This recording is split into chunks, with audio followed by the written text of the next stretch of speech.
Hi hello నమస్తే welcome to విజయ మా ఊరు ఆడియో బుక్స్ ఛానల్. నేను విజయలక్ష్మిని. ఫ్రెండ్స్, నవల స్రవంతిలో శ్రీమతి యద్దనపూడి సులోచన రాణి గారి నవల నీరాజనం ఆడియోగా అందిస్తున్నాను కదా.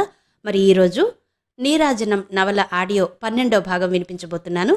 మరి ఆలస్యం చేయకుండా కథలోకి వెళ్ళిపోదాం. మేనక నటిస్తున్న మరో 2 పిక్చర్లు శరవేగంతో పూర్తవుతున్నాయి.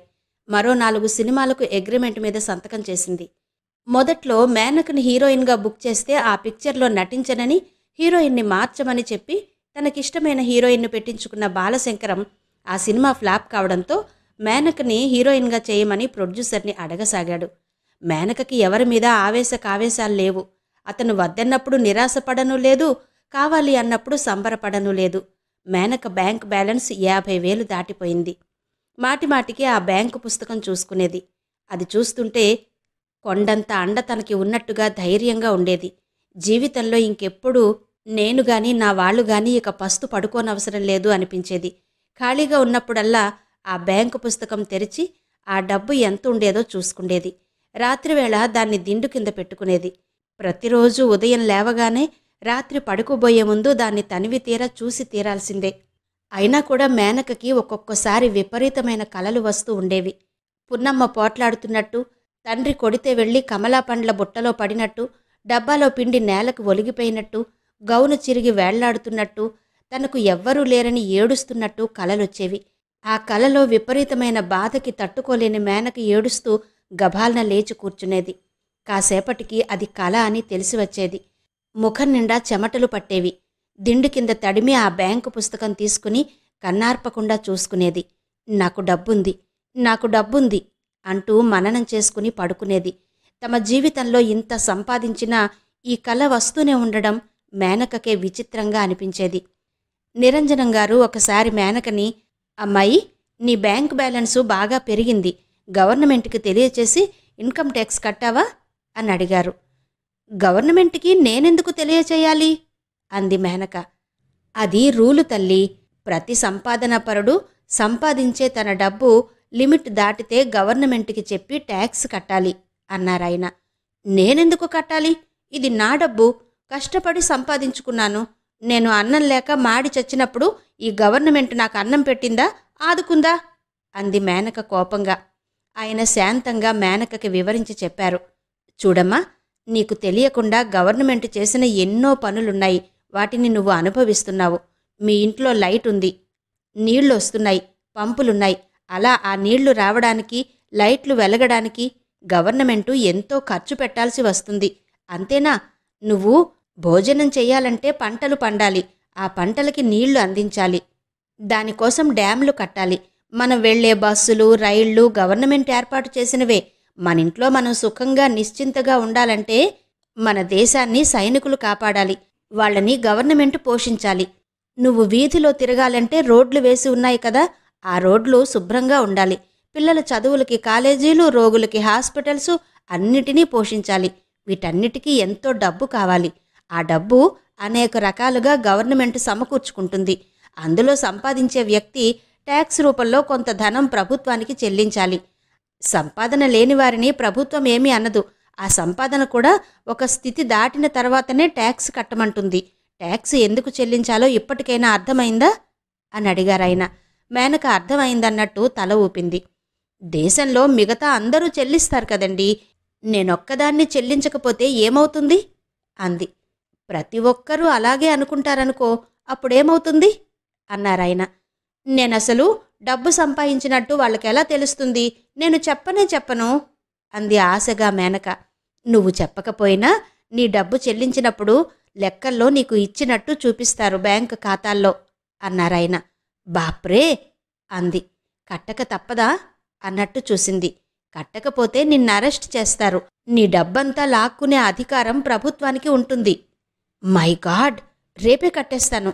కానీ ఆ లెక్కలు డొక్కలు నాకు తెలియవే మరి అంది. ఇప్పటికీ నేను చూపిస్తాను. కానీ మిన్ను, నువ్వు ఒక సెక్రటరీని పెట్టుకో. అతను ఈ పనులన్నీ చూస్తాడు. ఒక 400 జీతమిస్తే ఇక ఈ తలనొప్పి నీకు ఉండదు. సెక్రటరీయా? 400 జీతమే? మేనక గుండెల మీద చెయ్యి వేసుకుంది. 400 ఎంత కష్టపడితే వస్తాయి అంది. ఇదిగో మిన్ను, నువ్వలా డబ్బు లెక్కలు వేయడం మానేయాలి. నీకు వేలకు వేలు వస్తున్నప్పుడు వందలు ఖర్చు పెట్టడానికి ఏమైంది? మందలింపుగా అన్నారాయన. చూడు, నువ్వు ఆర్టిస్టువి. నీ కళని పోషించుకోవడం, కొత్త టెక్నిక్లు ఎలా నేర్చుకోవాలా అనే సాధనకి ఏకాగ్రతకి ఉన్న సమయమంతా సరిపోతుంది. అదే కాకుండా నీకు బయట ప్రపంచంలో సంబంధ బాంధవ్యాలు పెరుగుతున్నాయి. నీ విషయాలు సక్రమంగా జరిగిపోయేటట్టు చూసే వ్యక్తి నీకు చాలా అవసరం. చూడు, సంపాదించడం కంటే దాన్ని మేనేజ్ చేసుకోవడం చాలా కష్టం. అందుకే సెక్రటరీ చాలా అవసరం అన్నారాయన. మేనక సరేనన్నట్టు తల ఊపింది. కానీ నాకు నమ్మకమైన వాళ్ళు ఎలా దొరుకుతారు అంది. అదేం ప్రశ్న? నాకు తెలిసిన ఒక ఆయన ఉన్నారు, నడివయసు వ్యక్తి. మొన్నటి వరకు తెలుగు తెరని ఏలిన వనజాక్షికి సెక్రటరీగా పనిచేశారు. ఆవిడ ఇప్పుడు పేరు లేకుండా పోయింది. ఆయన మంచివారు, డిసిప్లిన్ బాగా పాటిస్తాడు. పేరు పాండురంగం. అతనికి ఫోన్ చేసి కనుక్కుంటాను అన్నారాయన. మేనక సరేనంది. పాండురంగం మేనక సెక్రటరీగా వచ్చాడు. అతడు నడివయసు వ్యక్తి. బట్టతల స్పష్టంగా కనిపిస్తోంది. పొట్ట ఉంది. ఎప్పుడూ మల్లెపువ్వుల్లాంటి తెల్లటి బట్టలు వేసుకుంటాడు. పాండురంగం వస్తూనే మేనక విషయాలన్నీ చేతిలోకి తీసుకున్నాడు. ముందు ఇల్లు మారాలి. ఇది మీ స్టేటస్కి తగినట్టు లేదు అన్నాడాయన. అతనే అన్ని వసతులు గల ఇల్లు చూశాడు. మేనక ఆ ఇంట్లోకి మారింది. పాండురంగం మేనక కార్యక్రమం విభజించి టైం టేబుల్ తయారు చేశాడు. అతనికి డిసిప్లిన్ అలవాటు. ఎదుటివారు అది పాటించాలని చూస్తాడు. మంగమ్మ బిగ్గరగా దేనికో అరుస్తుంటే వెనక నుంచి వచ్చి, అలా అరవకండి. మీరు అలా అరిస్తే మీ స్టేటస్ ఏం కాను. మీరెప్పుడూ ప్రఖ్యాత నటీమణి మేనక అమ్మమ్మని మర్చిపోకండి అని గుర్తు చేశాడు. మేనక మధ్యాహ్నం వేళ అమ్మమ్మ దగ్గర కూర్చుని ఉంది. అమ్మమ్మ కబుర్లు చెబుతూ ఉంటే పాండురంగం వచ్చి వేళ్లతో తలుపు మీద కొట్టి, ఇప్పుడు మీరు విశ్రాంతి తీసుకునే సమయం, వెళ్ళి రెస్ట్ తీసుకోండి, సాయంత్రం షూటింగ్ ఉంది అనేవాడు. ఒకసారి ఫోన్ గనగడా మోగింది. మేనక గభాలన వచ్చి తీయబోతుంటే అతను వచ్చి వారిస్తూ ఆపుచేశాడు. మేడం, మీరలా రాకూడదు. నేనిక్కడ ఉంది ఇవన్నీ చూడడానికేగా అంటూ తనే ఫోన్ తీశాడు. అవతల నుంచి ఎవరో మేనక కావాలని అడిగారు. మేడం రెస్ట్ తీసుకుంటున్నారు, ఇప్పుడు మాట్లాడరు, మళ్ళీ చెయ్యండి అని అవతల వారి జవాబు కోసం వేచి చూడకుండా ఫోన్ పెట్టేశాడు. ఎవరు ఫోన్ చేసింది అంది మేనక. ముఖ్యమంత్రి గారి పిఏ, ఏదో డిన్నర్కి పిలవాలట. అయ్యో, ఆయన పిలిస్తే లేనని చెప్పడమా అంది మేనక. ఎవరైతే మాత్రం ఎవరికి గొప్పట? మేడం విశ్రాంతి తీసుకుంటున్నారు, ఆ టైంలో ప్రెసిడెంట్ పిలిచినా పలకరని జనానికి అర్థం కావాలి. అదృష్టవశాత్తు మీకు గొప్ప పేరు వచ్చింది. దాన్ని మీరు జాగ్రత్తగా మెయింటైన్ చేసుకోవాలి. స్టేటస్ నిలుపుకోలేని వాళ్ళు పేరు ప్రఖ్యాతులకి అనర్హులు. వెళ్ళండి, వెళ్ళి రెస్ట్ తీసుకోండి అన్నాడు. మంగమ్మకి అతనంటే హడలు. ఎవరున్నారని కూడా చూడకుండా కసిరేస్తాడు. ఈ రాక్షసుణ్ణి నా ప్రాణానికి ఎక్కడ్నుంచి పట్టుకొచ్చిందో, కదలనీయడు మెదలనీయడు. ఎప్పుడూ పంతులు బెత్తం చూపించినట్టు మమ్మల్ని బెదిరిస్తూ ఉంటాడు అనేది మంగమ్మ. మేనక తను కూడా మొదట్లో అతనికి చాలా భయపడేది. ఆ తర్వాత తనే ఆలోచించుకుంది. అతనికి నేను భయపడ్డం దేనికి? నేనిచ్చే జీతం తీసుకుని పనిచేసే వ్యక్తి. నేను నా స్టేటస్ మరిచి అనవసరంగా భయపడుతున్నాను అనుకుంది. మేనకకి ధైర్యం వచ్చింది. ఒకసారి ఎవరో అభిమాన సంఘం వాళ్ళొచ్చారు. మేనక లోపల గదిలో నుంచి గుమ్మానికున్న తెరలు తొలగించి వచ్చి కూర్చుంది. వాళ్ళకి నమస్కరించి కూర్చుంది. వాళ్ళ ఊరు పేరు చదువు అన్నీ చక్కగా మాట్లాడసాగింది. మేడం, సెక్రటరీ ఏదో అనబోయాడు. మేనక టీవీగా ఎడమ చెయ్యి విసురుతో అతన్ని ఆగమని సైగ చేసింది. వచ్చిన వాళ్లు మేనక చూపిన ఆదరానికి ఎంతో ముగ్ధులయ్యారు. ఆమెను అభినందించి వెళ్లారు. మేనక వాళ్లని పంపించి వచ్చేసరికి అక్కడ పాండురంగం ఎర్రబడ్డ కళ్లతో చూస్తూ చెమటలు కక్కుతూ నిలబడ్డాడు. మేడం, మీరు నన్ను తీరని అవమానం చేశారు. మీరే మాట్లాడేటప్పుడు నేనెందుకిక్కడ అన్నాడు. మేనక చాలా శాంతంగా ధైర్యంగా చెప్పింది. చూడండి, సెక్రటరీ అంటే నాకు బయట ప్రపంచానికి వారధి కావాలి, కానీ అడ్డుగోడ కాకూడదు. నిన్న సుందరి ఫిల్మ్స్ ప్రొడ్యూసర్ వచ్చారు. మీరు అతన్ని కలవనీయలేదు. ఎందుకంటే ఆయనకి మీకు పడదు. మీకున్న విరోధం చూపించారు. మీకు నచ్చిన వాళ్లకే, మిమ్మల్ని పొగిడిన వాళ్లకే మీరు నా కాల్ షీట్స్ దొరికేటట్టు చూస్తున్నారు. మీ ఇష్టాయిష్టాల మీద నా కెరీర్ నిర్మితం అవుతోంది. నేను మిమ్మల్ని అపాయింట్ చేసుకున్నది నా వర్క్లో సాయపడ్డానికి, కానీ మీ చేతిలో బొమ్మ అవడానికి కాదు. మీకిష్టమైన వారికి నా చేత చందాలిప్పిస్తున్నారు. మీకు నచ్చిన వారికే నా చేత దర్శనమిప్పిస్తున్నారు. అది నేను గ్రహించలేని అవివేకిని అనుకోకండి.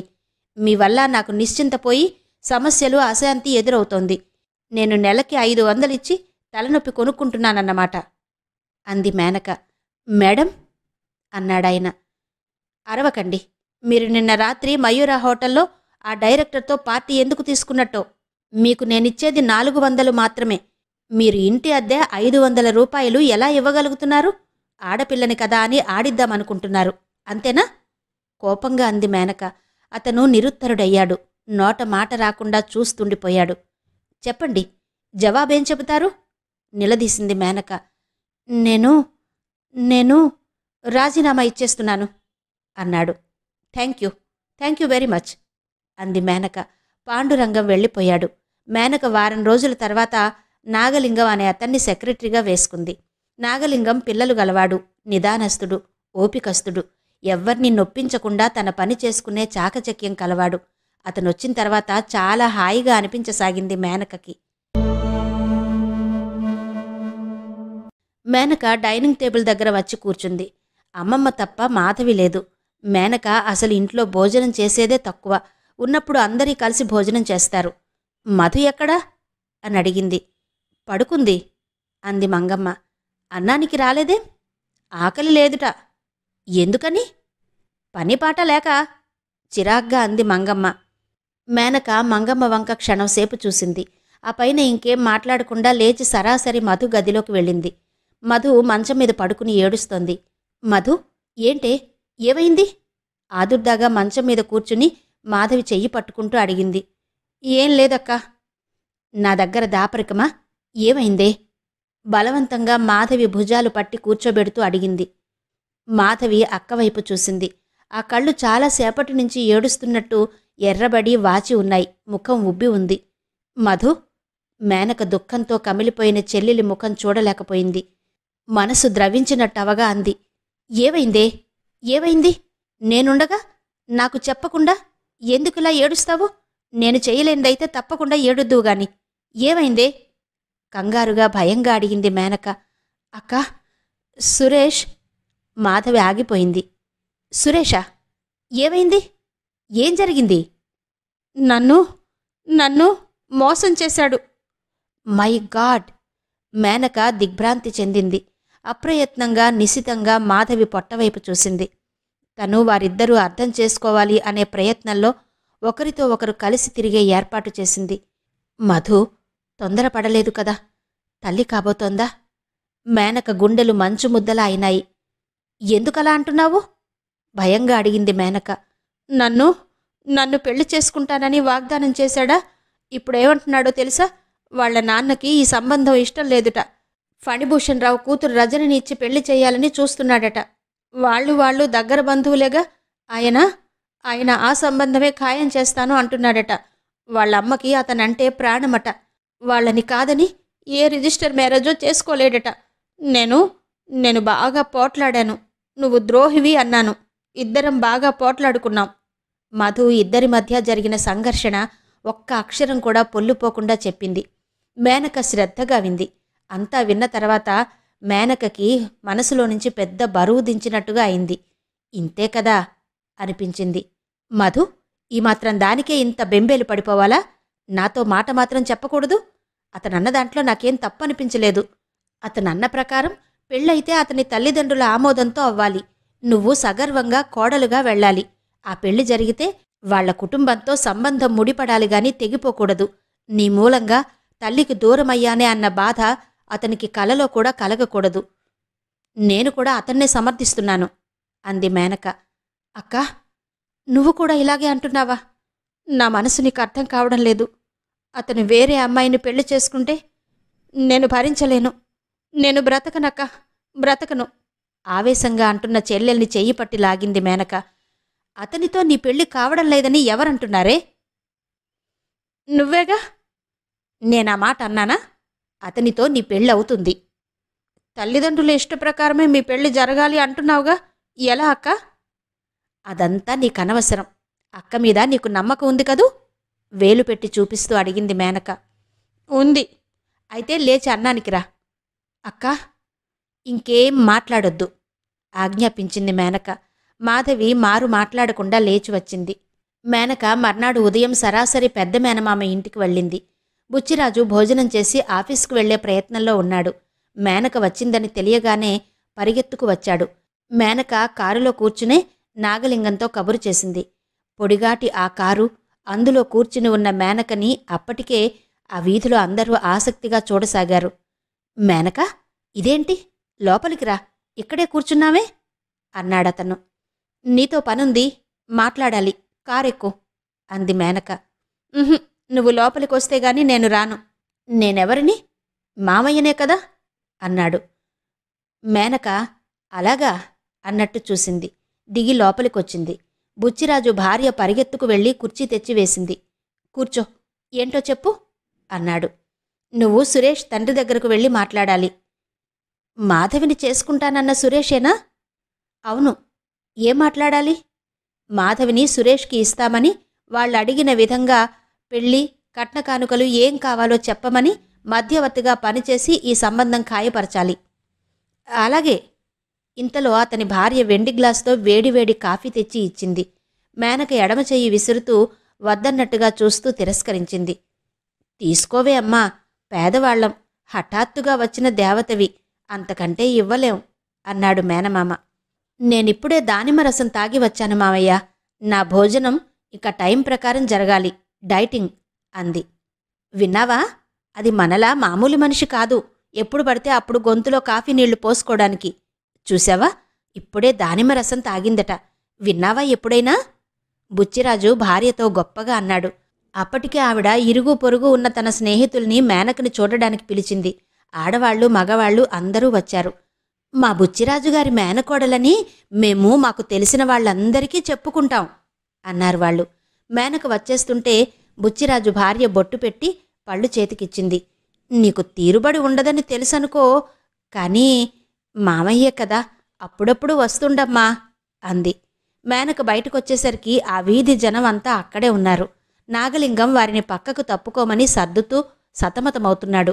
మేనక వచ్చి కారులో కూర్చుంది. బుచ్చిరాజు కూడా వచ్చి కూర్చున్నాడు. బ్యాంకుకి సెలవు పెట్టాలేమో అంది మేనక. ఏం అవసరం లేదు, నువ్వు నా ఇంటికి రావడమే మహాభాగ్యం. నువ్వు చెప్పిన పని కంటే ఆ ఉద్యోగం ఒక లెక్క అన్నాడు బుచ్చిరాజు. కారు జనం మధ్య నుంచి చేపపిల్ల ఈదుతున్నట్టుగా నడుస్తోంది. మేనక దుకాణాల వైపు చూసింది. అదిగో, ఆ దుకాణంలోనే కదా ఆనాడు అమ్మమ్మ మరమరాలు కొన్నది. మేనక కళ్లల్లో నీళ్లు కమ్మినాయి. మామయ్య మరిచిపోయాడు, తను మరిచిపోగలదా? ఆ జీవితం తలుచుకుంటుంటే తనేనా అనిపిస్తుంది. దారిలో మేనక బుచ్చిరాజుకి సురేష్ తండ్రితో ఎలా మాట్లాడాలో చెప్పింది. తను స్టూడియో దగ్గర ఆగిపోయి బుచ్చిరాజుకి కారిచ్చి పంపించింది. రాత్రి షూటింగ్ నుంచి మేనకొచ్చేసరికి బుచ్చిరాజు అక్కడే ఉన్నాడు. ఏం మావయ్య, ఏమైంది అంది. అంతా మాట్లాడానమ్మా, నేను వెళ్ళడం పని కాకపోవడమునా? నేనెవర్ని?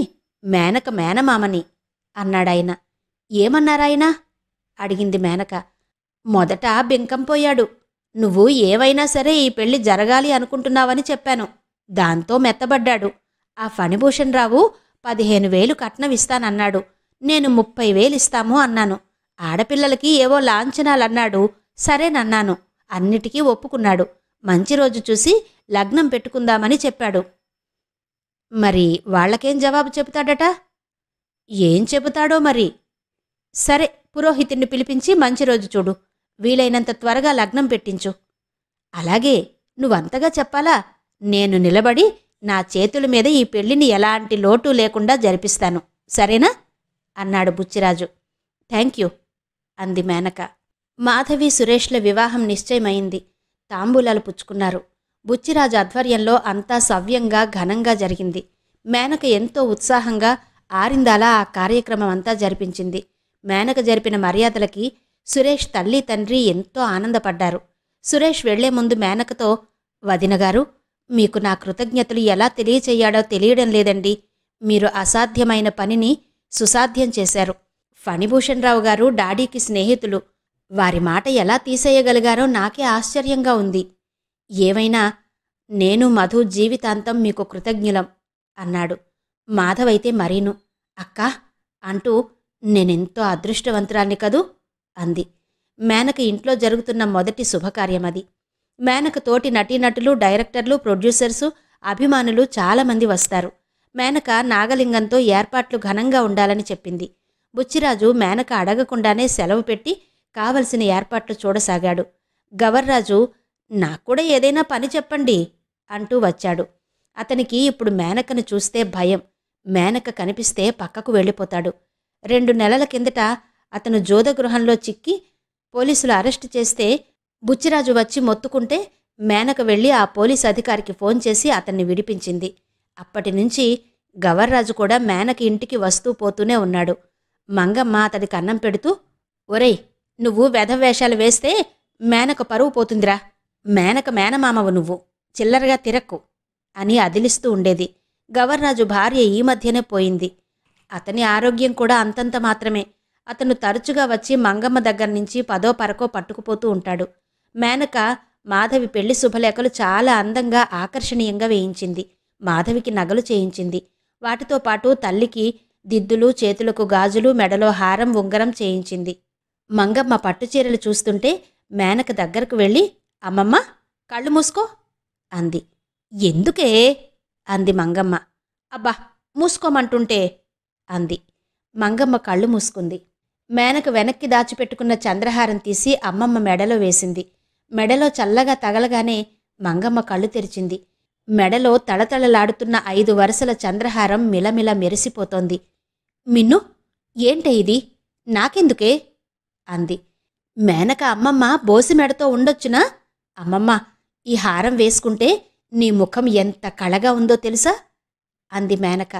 నా తల్లే మంగమ్మ కౌగిలించుకుంది. అందరికీ చూపించింది. మేనక తల్లిని ఎప్పుడూ ఖరీదైన జరీ చీర కట్టుకుని నగలన్నీ పెట్టుకోమంటుంది. నాకెందుకే మిన్నో, వయస్సు పిల్లవి, నువ్వు పెట్టుకోవాలిగాని అంటుంది శ్రీరంజని.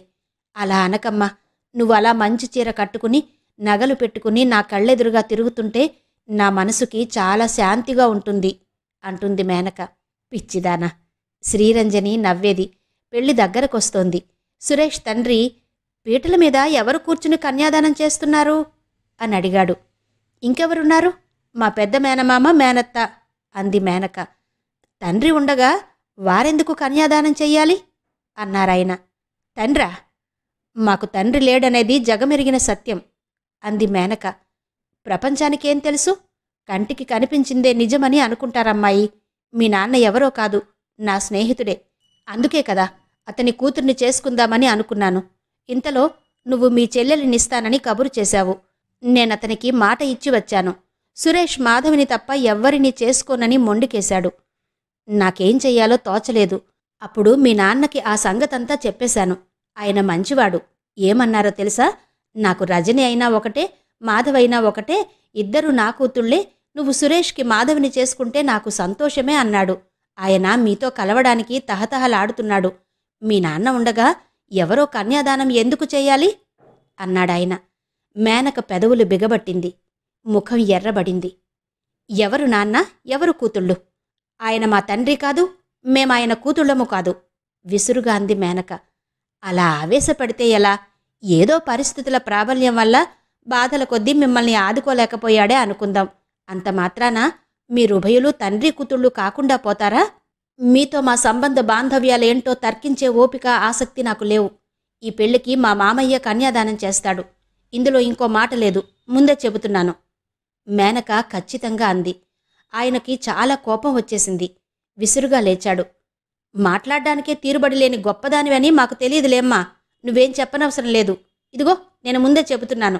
మీ నాన్న వచ్చి కన్యాదానం చేస్తేనే ఈ పెళ్లి జరుగుతుంది, లేకపోతే జరగదు.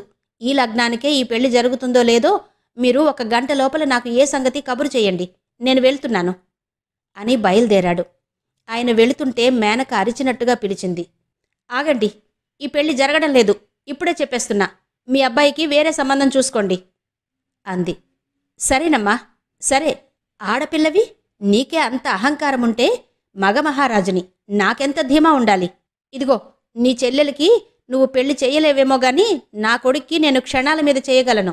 ఊరికే మీ సంబంధానికి నేను ఒప్పుకోలేదు.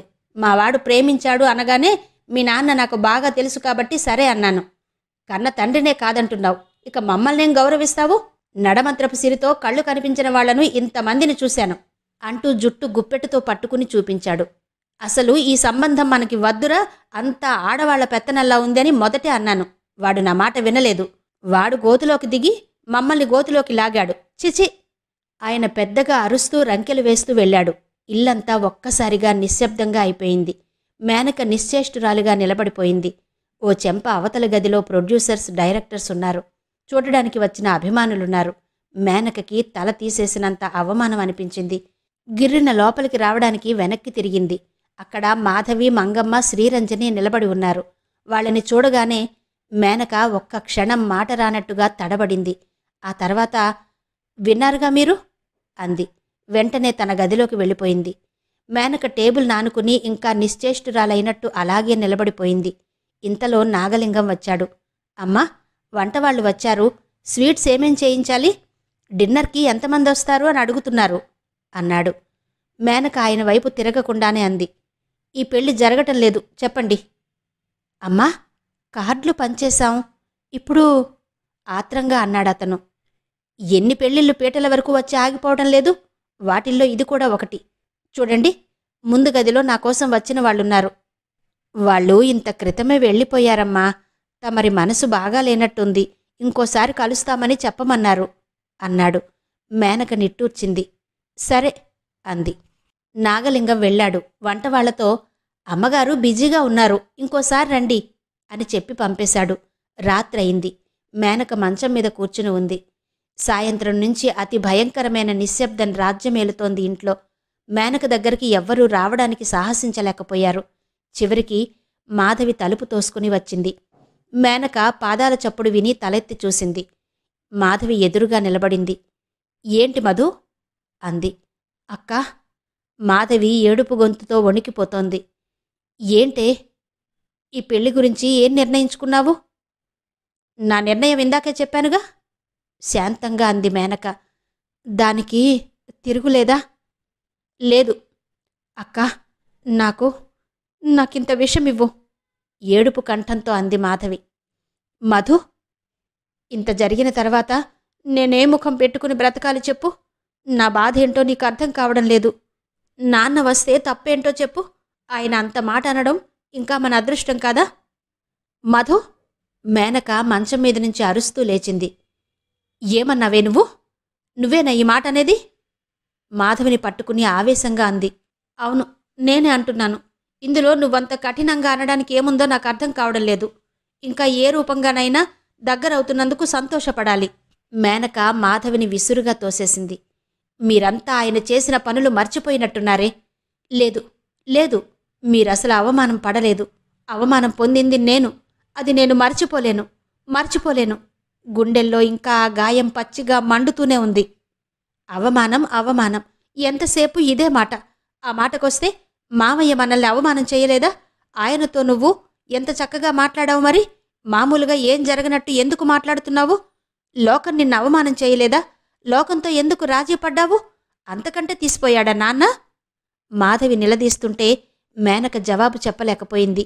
మంచం మీద కూలబడినట్టుగా కూర్చుంది. నీకు తెలీదే మధు, నీకు తెలీదు. నేను మావయ్యని, లోకాన్ని క్షమించగలను. కాని ఆయనని కలలో కూడా క్షమించలేను. ఆయన నాకు తండ్రి కాదు, నేనాయనకి కూతురిని కాదు. సరే, ఇంతకంటే ఈ పెళ్లి నాకిష్టం లేదని ఒక్క మాట చెప్పవలసింది. నా సంతోషం, నా జీవితం నీకక్కర్లేదన్నమాట. నీకు నీ మాటే ముఖ్యం. నువ్వు నన్ను నిజంగా ప్రేమిస్తే ఈ పెళ్లికి ఎలాగోలాగా కాసేపు కళ్ళు మూసుకునేదానివి. మాధవి ఆవేశంగా అంది. ఇప్పుడు అర్థం అవుతోందక్కా. ఈ పెళ్లి నువ్వు నా కోసం చేయడం లేదు, చెల్లెలికి పెళ్లి చేస్తున్నాననే గొప్ప కోసం మొదలుపెట్టావు. మధు అరిచింది మేనక. ఈ సంబంధం నా కోసం నువ్వు కుదర్చలేదు. ఆయనకి గుణపాఠం చెప్పడానికి, నువ్వు డబ్బు గలదాన్నని ఆయన ముఖం మీద నవ్వడానికి చేశావు. ఎందుకసలు ఇదంతా మొదలుపెట్టావు? హాయిగా నేను, సురేష్ ఏ రిజిస్టర్ పెళ్ళో చేసుకునేవాళ్లంగా మమ్మల్ని పట్టుదలతో ఇలా చేశావు. నేను చాలా అదృష్టవంతురాల్ని అనుకున్నాను. ఎంత దురదృష్టవంతురాలనో ఇప్పుడు బాగా అర్థమవుతోంది. మాధవి గట్టిగా అరుస్తూ అక్కడి నుంచి పారిపోయింది. మాధవి వెనక పరిగెత్తి వెళ్లే శక్తి కూడా లేనిదానిలా మంచం అంచున కూలబడింది. మాధవి ఎన్ని మాటలంది. మేనక హృదయం తూట్లు పడినట్టుగా ఉంది. కొద్దిసేపు అయిన తర్వాత శ్రీరంజని అక్కడికి వచ్చింది. మెల్లని కంఠంతో సందేహంగా పిలిచింది. మేనక తిరిగి చూసింది. శ్రీరంజని మేనక దగ్గరకొచ్చింది. మిన్ను, నేను నిన్ను ఏదీ అడగలేదు. ఈరోజు దేహి అని అడుగుతున్నాను అంది. అమ్మీ?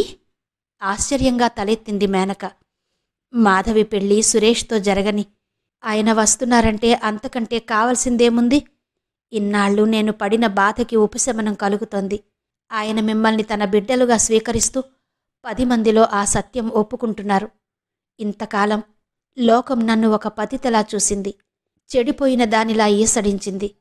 నేను బ్రతికి చెడినదాన్నే.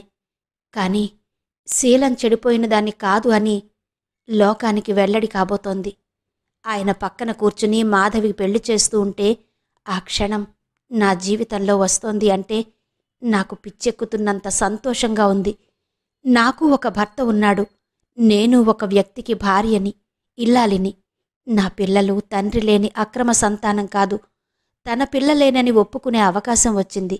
ఒక్కరోజైనా నేను తలెత్తి గర్వంగా ఈ లోకం వైపు చూడగలిగే ఆ అవకాశం ఇవ్వు. నా జన్మ తరించిందనుకుంటాను. అమ్మీ? ఏనాడు ఎక్కువ మాట్లాడని తల్లి ఇన్ని మాటలు చెబుతుంటే దిమ్మెరపోయినట్టుగా చూస్తూ ఉంది.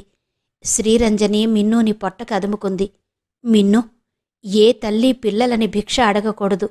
కాని నేనడుగుతున్నాను. ఇన్నాళ్ళు జీవోత్సవంలా బ్రతికాను.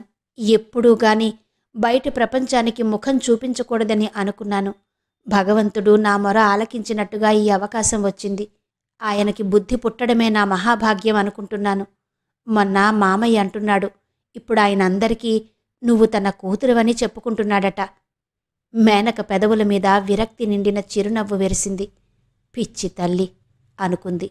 మిన్ను, నువ్వు మాధవి కోసం నా కోసమైనా ఈ పెళ్లికి ఆయన రావడానికి ఒప్పుకో. చెప్పు, ఏమంటావు?